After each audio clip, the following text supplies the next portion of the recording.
Now at 10, a Utah Tech student dead after falling 5 stories from a housing complex. What the university is saying about the freshman. Plus, we hear from the surviving roommates of the 4 Idaho students who were murdered, what they said at the candlelight vigil. And as we make our way into December, the holiday shopping frenzy begins. We take a look back over the century in Worth Watching. Live, we're there for you. ABC4 News at 10 starts now. Good evening, I'm Jordan Burrows. Thanks for joining us tonight for ABC4 News at 10 o'clock. Utah Tech students are in mourning after a student fell 5 stories to his death. Officials identified the student as freshman Peyton Hall. He was surrounded by friends and roommates who witnessed the incident. They say he fell from a housing complex this morning. They add the fall appears to be accidental, but it is still under investigation. The school released a statement on the student death saying, quote, Peyton was an involved and loved student in good academic standing at Utah Tech University, and our sincere condolences go out to his family, friends, and loved ones during this tragic time. 2 people are dead after a car crash involving a box truck in West Valley. According to police, the 2 people were driving on 2700 South near the intersection of 3200 West last night. They hit a box truck parked on the side of the road. Both the driver and the passenger of the car died from their injuries, and the driver of the box truck suffered minor injuries. Police are still investigating the cause of the accident. A woman is in critical condition after a 2-car crash in Taylorsville this morning. Police responded to 4500 South Atherton Drive around 12:30.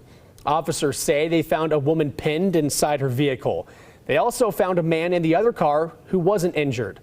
Police believe a collision happened between the 2 cars when the man driving was attempting to make a left-hand turn and then collided with the woman's vehicle. Police are investigating the crash for possible impaired driving. The Idaho college roommates who survived the brutal attacks are paying tribute to their lost friends.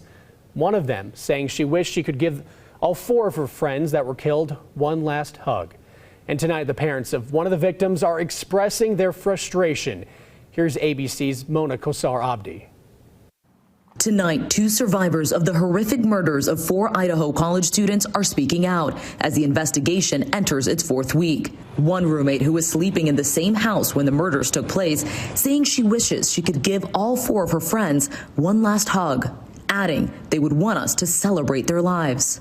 As police hunt for the killer, the parents of victim Kaylee Gonzalez voicing their frustration, telling Fox News they fear the case may turn cold. Every day you just wake up and think today's the day. We're going to hear something. They say autopsy reports show that Kaylee and her best friend Maddie Mogan had different means of death, which could mean that one was a target. I need somebody to step up and be an alpha, be somebody to be a leader. Don't make me do it. I paid for that funeral. I paid for that. It's my right. You ain't taking that from me. Calm down. The Gonzalez family says they are now looking into reaching out to a third party to help them get closure. And the Gonzalez family is looking to raise money to hire a private investigator and also offer a reward for any information that can lead to an arrest. Mona Kosar Abdi, ABC News, New York.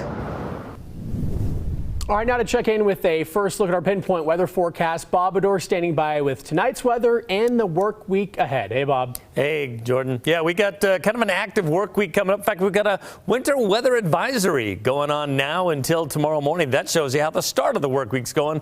But if we take a look outside our own studios right now, you can see plenty of wind blowing the Old Faithful there, as Old Glory as it's blowing away. A lot of clouds going, and that's just what we're seeing across our state. A lot of clouds going. You can see Sundance. Ooh, looking kind of spooky there. And even if we go all the way down south to St. George, we'll see plenty of cloud coverage going on there. But it's going to be the snowstorm that's going to be hitting us in the morning that we're going to see. In fact, should be maybe even coming in a little bit later on tonight. Already got the clouds coming. You can see that storm starting to make its way down south. That's why we have a winter weather advisory. We'll tell you about that in a moment. Just checking our temperatures real quick. In the 30s through most of our state right now. Moab, though, already at 28 and 43 in Kanab. Here's that that weather advisory I was talking about. You can see it's mostly the Wasatch Uinta Mountains here. It's mostly going to stay in the mountains, but we are expecting 5 to 12 inches in the mountains, 1 to 3 in the valley, and it could cause the commute a little bit of trouble. It's not going to be as bad as we had during last week when that Monday and Friday storms we had, but you could see a little bit. And if you're going along I-80, well, then you definitely got some problems there. So please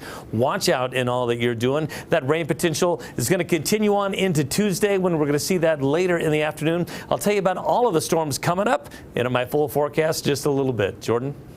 All right, thank you, Bob. Salt Lake City police say they safely arrested a 22-year-old man after a long search led them to find him hiding in a garbage can. According to police, officers attempted a traffic stop on Bodie Smith. They were believing the car he was in matched the description of a stolen vehicle. Smith refused to stop and drove away, eventually running on foot and then hiding. Officers eventually located Smith near 950 South and 1500 West. He was arrested for failure to stop, driving on a revoked license, and violating probation. An inspiring story of a woman's dream to become a nurse, but this would be a major hurdle as Diane Jacques is profoundly deaf. Diane is hoping her story will inspire others and also encourage programs to adapt to those with disabilities.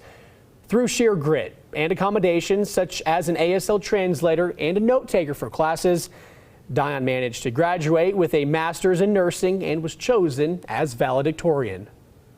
You never know who's struggling. You never know who needs that little lift and encouragement and creativity to come up with ways to help them be successful. So that's kind of my goal, and that's kind of why I like to get my story out, is to show people you can do anything you want. She has since gone back to Nightingale College to teach and help students, all while she works and hopes to earn her doctorate in nursing.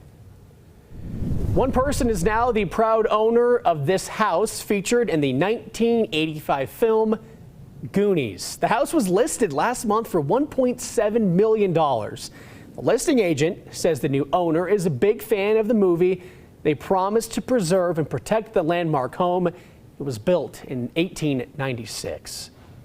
The body of a missing Texas 7-year-old girl has been found, and authorities say a contracted FedEx driver who delivered a package to the girl's home has confessed to killing her. ABC's Deidre Bolton has the story. 2 days after police say 7-year-old Athena Strand was kidnapped from her home near Dallas-Fort Worth, her body was found. Hundreds of volunteers had been searching around the clock for the girl. We're just sad that it didn't end the way that we would hope that it would end. Police say 31-year-old Tanner Lynn Horner was working as a contract FedEx driver and delivered a package to Strand's family home on Wednesday before grabbing the young girl about 200 yards from her house. He is now charged with capital murder and aggravated kidnapping. We do have a confession. A neighbor notified police that a FedEx truck had been in the area at the same time little Athena was last seen. Investigators worked with FedEx to track down the suspect. Make your children aware. You need to educate them to stay away from strangers. Authorities believe that based on digital evidence and interviews, Strand died within an hour of being abducted. Anytime there's a child that dies, it just hits you in your heart. FedEx reacted to the murder saying, "Words cannot express our shock and sorrow surrounding this tragic event, and we continue to cooperate fully with the investigating authorities." So far, no motive for the crime has been revealed. Police say Horner was not related to the family and he did not know them. He had no criminal record. Deirdre Bolton, ABC News, New York. Looking live over St. George, those clouds tell you that something's coming. We've got an active work week coming up, and I'll tell you all about it in my full forecast. It's coming up right after this break on ABC4.